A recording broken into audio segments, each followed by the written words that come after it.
Very soon, here in the nation's capital, history will be made yet again.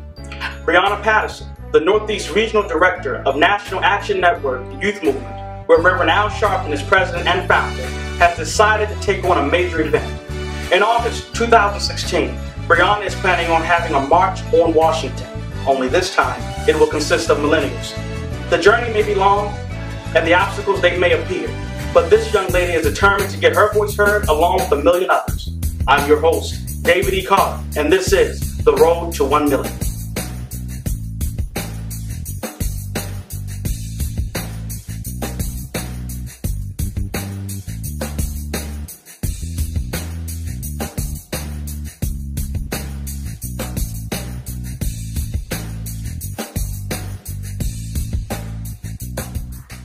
Brianna, it's such a pleasure to have you here tonight. Thank you for, using your time to have us ask you a few questions. Tonight, you just finished the first stakeholders meeting here at the Church of Scientology, Fraser Mansion. My first question to you is, what are millennials, and how will it impact our current and upcoming generation? Well, millennials are a group of young people aging between 28 and younger.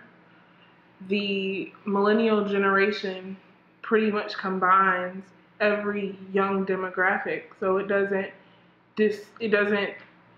not include an age demographic, but it includes those who would be considered a younger generation, because you have Generation X, and then you have the millennial generation, which is the Generation X's children. And then, of course, the next generation, which will still be a part of the millennial generation. So I don't think it really impacts or takes away. I think it really brings us together and says no one's too young and no one is really too old to be a millennial. Right. You have an extensive rep sheet of helping communities, being involved in churches.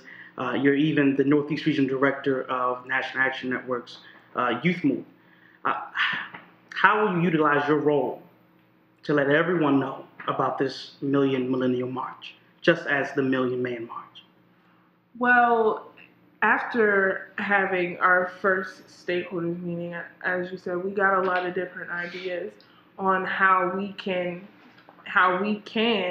as a coalition and as myself, as the Northeast Regional Director, put it out there that we are preparing for and planning this Millennial March.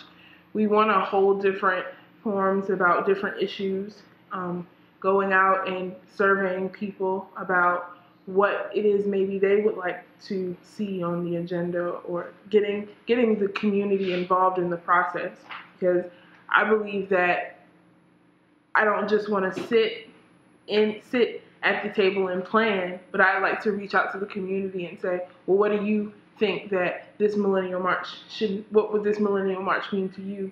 What will it say for you, or what will it do for you to come to the Lincoln Memorial and march from the Lincoln to the Capitol for what you believe in? Not even if it's something that may not be on the agenda. What if it's just something that you believe that we need equality amongst all races, equality amongst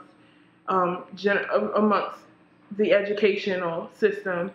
So it just all is wrapped into getting the community involved, going out into the community and letting them know we're in the preliminary stages of planning a Millennial March.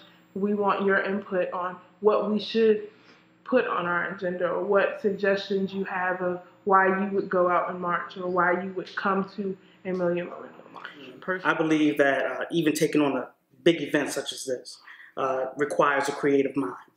How will you use your creativity to encourage this generation, others at your age, and even those before, to stand by you and also help you with this and support you with this event?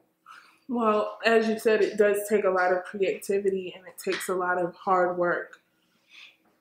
It will take a team of people.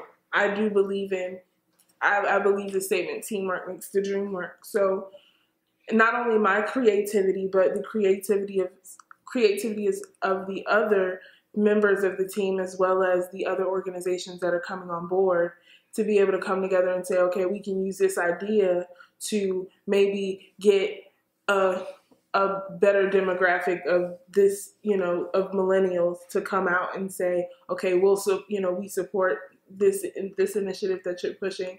Let's, just coming up with different creative ways to get people to come out, going into the community, meeting them where they are and saying, hey, this issue affects you. Come out to our community forum and hear what we have to say about this issue so that you can get the facts and know what we are fighting for, and know that we are fighting for you and fighting with you on this issue. Because once the community knows that we're fighting for them and fighting for that issue, they'll be able to stand by us and say, okay, they are actually moving towards fighting and getting us some justice and getting us some equality and getting us what we deserve as underserved, disenfranchised young people. A wise man once said, do not follow where the path may lead. Instead, build your own path so others may follow. Clearly, you were showing that example by leading this generation and showing others that you must try something new. You must build your own path. I thank you for your time, and this has been a pleasure interviewing you, and I wish you the best on this road to 1 million. Thank you.